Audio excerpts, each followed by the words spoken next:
it's so cold. It's a rainy Monday. Hindi ko pa nakikita sa labas gaano kalakas yung ulan, but based sa naririnig ko and ang dilim sa kwarto ko, yeah, it's raining. Right, Zeb? It's so cold. Number 1 nga lang yung electric fan ko.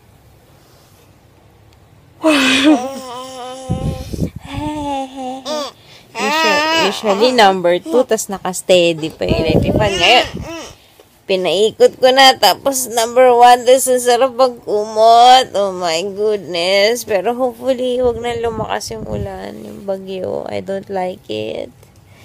At huwag naman maging katulad ni Yolanda yan. Ay, grabe, natok pa ako. Ay.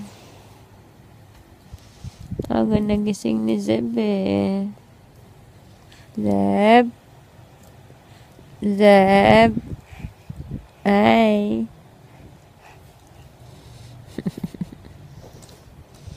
Zeb, Gavin, what are you doing there? Huh? Can you just stand up without holding me? Sos, do you want to take mommy's ipet? Whoa! Yay!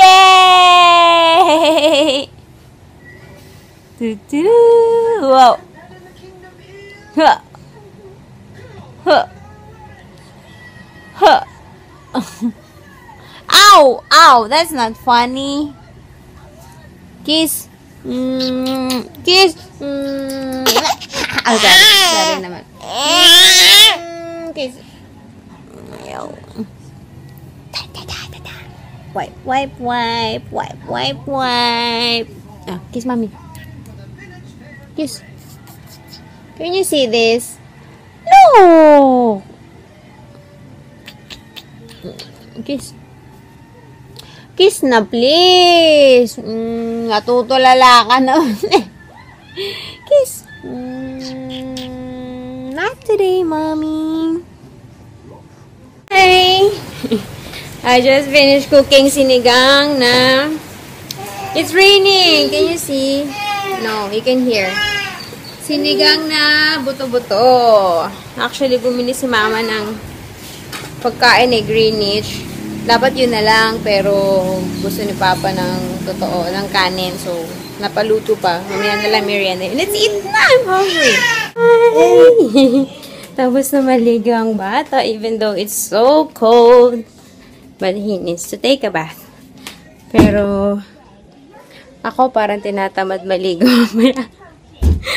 Pero hindi, maliligo ako. I promise that. Ang lamig, pero wala nang ulan. Kanina maulan eh. Lunch was good. Siyempre ako nagluto. Sinigang na miss ko yun. Sinigang na buto-buto. Tapos, sakto pa sa weather. Na, Zed? Na? But I can't wait for merienda. Ito na naman ang anak ko. Alam nyo ba, if you follow me on Instagram, paggabi nagpa-deliver kami ng ako lang, for myself lang, ng McDonald's. Kasi sobrang gutom ko talaga. Eh, nag-offer yung kapatid ko. Sabi niya, gusto mo na McDo? Nilibre niya ako. Tapos, ito pa. Pag tumawag ka sa hotline ng McDo, sasabihin yung kapag ka more than 30 minutes, merong free na 100. Pag dumating in 30 minutes, merong free na 100 pesos.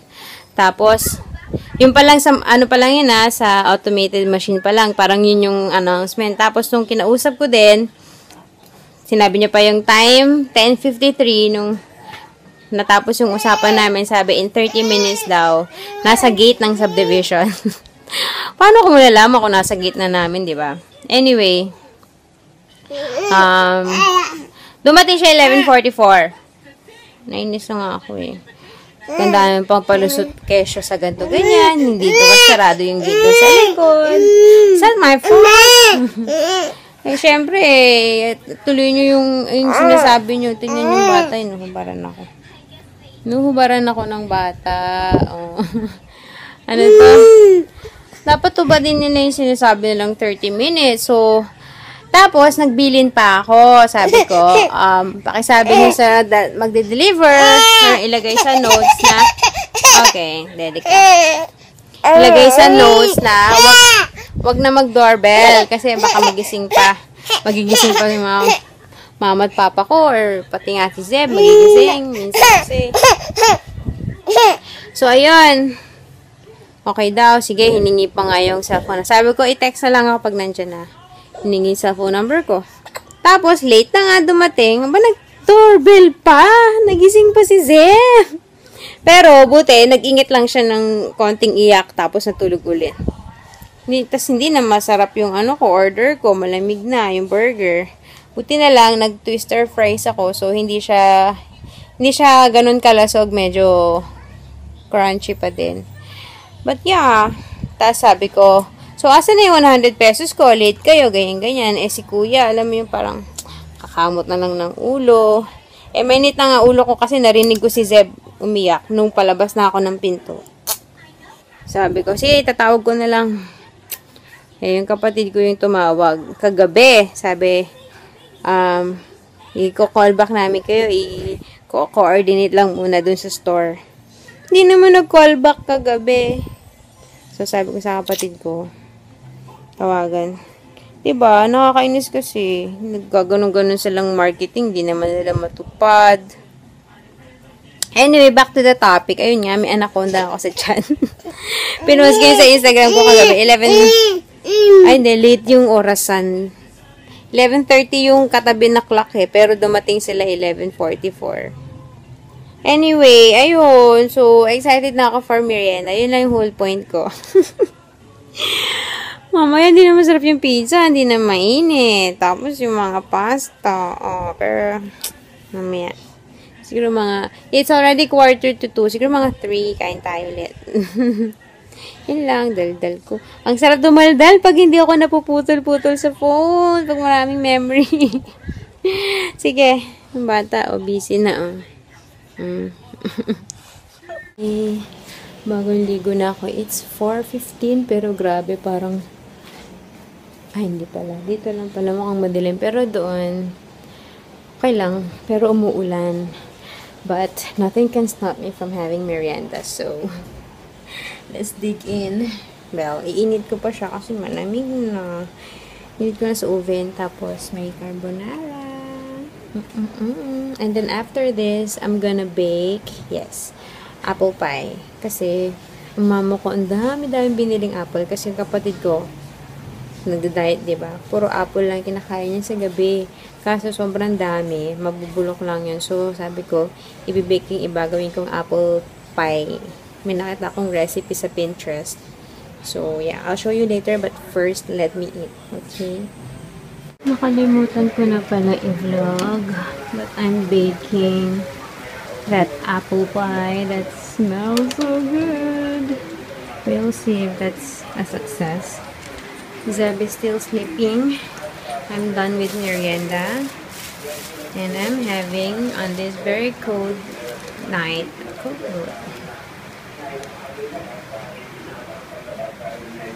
Lumabas si Papa. Pabili ako. Yeah. Actually, hindi ko pa naubos yung pizza ko. Nakadalawa ako. Ito yung pangalawa. Tubigas na. So, yeah. Medyo malakas na yung ulan dito. And super lamig. Naka-jogging pants na ako. Ano to? Hopefully, okay kayo dyan. Huwag na sana mag-brown out. Yun lang ang aking pinagdadasal kasi kawawa si Zeb. Lagi pag-brown out, yung lamok, yung init. Yun lang. Hopefully, everybody is okay sa mga nanonood. And sana walang maging Yolanda type. Yun lang. See you later. Zeb is still sleeping. Sinabi ko na yata yun. So, yeah.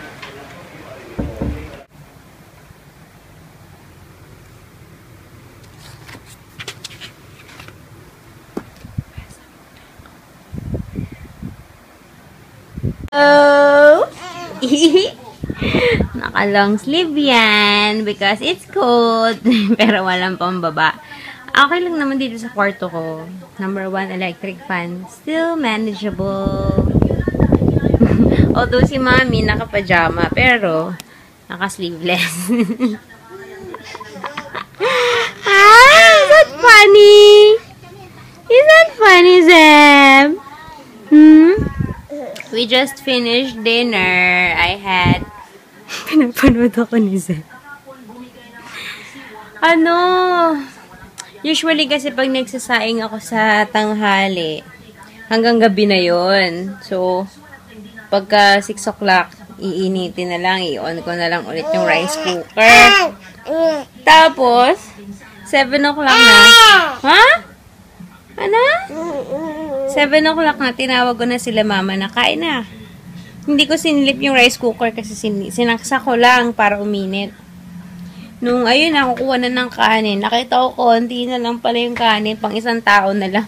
Kasi pinakain ni Papa yung aso kanina. Doon kinuha. Usually kasi yung kaning lamig, walang kaning lamig. Hindi ako napagsaing, so kami ni Mama, nagpizza na. Ako actually, yung natira sa carbonara, kasi kalahati lang kinain ko dun sa carbonara kaninang merienda. Nakadalawang pizza ako. Wait lang, naantok ako bigla. Tapos si Mama yung lasagna, tsaka pizza. Pero actually, I was looking forward to eating rice. Kasi gusto ko yung sinigang. Masarap sa malamig na panahon. Pero, I'm lazy to cook rice. So, syaga tayo dyan. Panigurado, asahan nyo yan. Maya-maya, gutom ako. Pero, ubusin ko na siguro yung french fries. Mamaya, piprito kung bago mag Two Wives. Which, speaking of, it's Monday today. Teleserye na naman. Exciting na yung Two Wives. Lately ko lang nalaman na ano pala yun. Korean novela pala yun dati na ginawang Tagalog. So, parang nalaman ko na ganun. Last week na na-interview si Erich sa Aquino and Abunda. Bayan, showbiz topic. Ano pala yun? Madidisgrasya nga si Victor. So, ayun na yung episode ng Friday. So, we'll see. Buti nga kay Janine. Hindi siya makikilala ni Victor. Affected? Ha? So, yun. Ay, nagising si baby mga 6 to 6. Between 6 to 6:30. So, it's gonna be a late night. Right, Zeb? It's a late night for you? Later? No? Oh, gawin pa.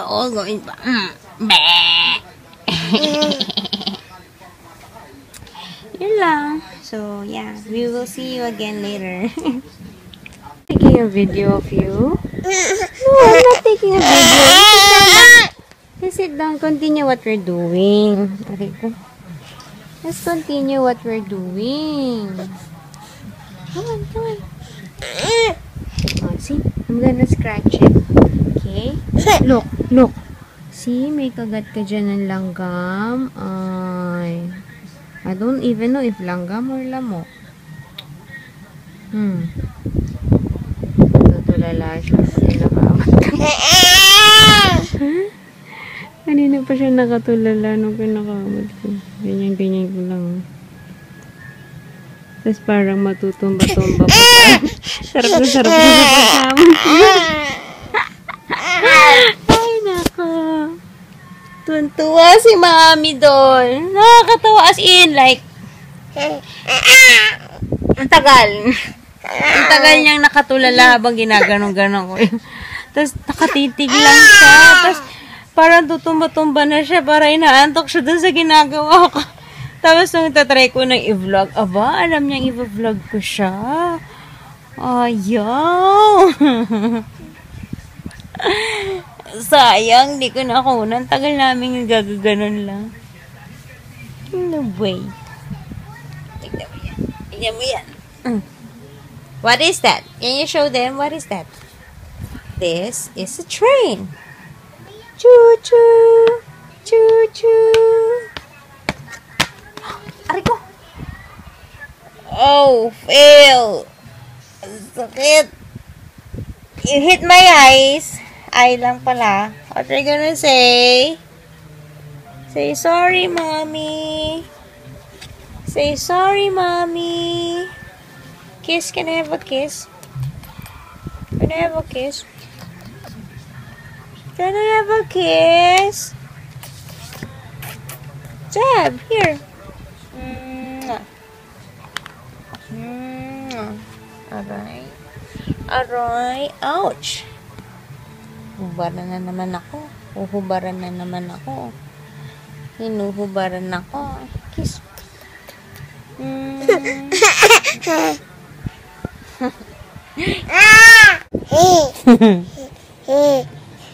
Ayaw mo yung kiss si mommy? Whoa, whoa, whoa. Whoa.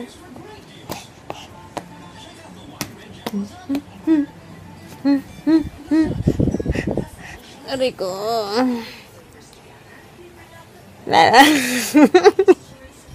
Ano ako sasabihin? But I hope everybody's okay na nanonood ako ng TV Patrol. Medyo marami ng casualties. Pero, hindi naman siya tulad ng, Yolanda. Pero still, I hope everybody's fine. Nasa summer banda no? Yun lang. Ay, naku. Hindi pa Ayan na, 8 o'clock na. Kasi sabi, between 8 to 10 ang dating dito sa Metro Manila. So, yeah. Buti na lang nga, yung kapatid ko walang pasok. Sakto siya. Kung hindi, nagbabaha pa man din dyan along Sukat Road. Kung taga-Sukat kayo, or Paranaque kayo, alam nyo yan. Yun lang. You like it? Thank you nga pala sa mga nagko-comments. Actually, yung iba, mini-message lang ako Whether sa PM, or sa Facebook, sa Viber. Tinatanong ako doon sa, yung pinost kong, face and kilikili routine. So, ayun lang. Try nyo. Sa akin kasi effective siya. And, and not to bash, but if you can remember, nasa Singapore pa ako, I bought one soap from a very popular, networking. Alam nyo na yun. Hindi yun naging effective sa akin I don't know. Kanina, ka-chat kasi. Ano pang name ni ate? Hindi ko na lang i-mention. Baka yun i-mention. Pero ka-chat ko siya noon. Tapos, tinanong niya ako about dun niya sa Dio, tsaka dun sa soap. And nakita ko kasi yung previous thread namin, yung pinaka first time na minessage niya ako, nung vinlog ko yung about dun sa sabon na binili ko last August yun. Tapos, natanong niya kung gagawa ko ng review. Sabi ko, naobserbahan ko pa. Tapos, hanggang sa hindi ko na nagawa ng review yun kasi nga, hindi siya naging effective sa akin Tapos, actually, hindi pa ubos. Meron pa ako dyan, kalahati pa yata yun. Kasi nga, wala ko nakita yung difference. Unlike this, siguro dahil hindi siya set, yung binili ko sabon lang, kasi sila meron din silang toner, meron din mga cream yata. Hindi ko yung ginamitan. Kasi ang mahal naman kasi ng bili ko doon, $10. Tsaka napilitan lang ako, nangyala ko doon sa friend ko. Ano yung sabihin ko? Ayun, so, ito so far pala naging effective sa akin, so, hindi ko masasabi kung maging effective sa inyo, pero you wouldn't know unless you try, so, try nyo. Yun lang. Sige na nga, mag-good night na ako, wala na ako mag-vlog I doubt naman matutulog to si Zeb, but, yeah, mag-start na ako mag-edit para upload ako ng maaga. Okay, bye! Good night! Thank you for watching! Where's my Zeb?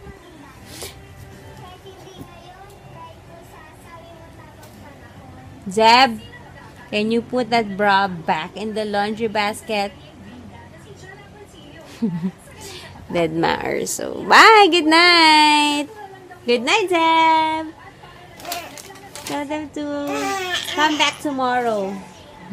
Ibalik mo yung bra ko! Ibalik mo yung bra ko. Bye! Habol pala, this is the apple pie that I baked. Kakaiba siya kasi parang wala siyang pie crust. Parang ano lang. Paano ko ba explain? Parang yan yung crumbly topping lang. Hindi ko siya ginawa ng pie crust. Nakita ko sa Pinterest. Search nyo, no crust apple pie. And pinakain ko si Zeb ng apple. Sarap siya eh. Zeb approved? Yes, mommy. I love it. Yay. Love it. Good night.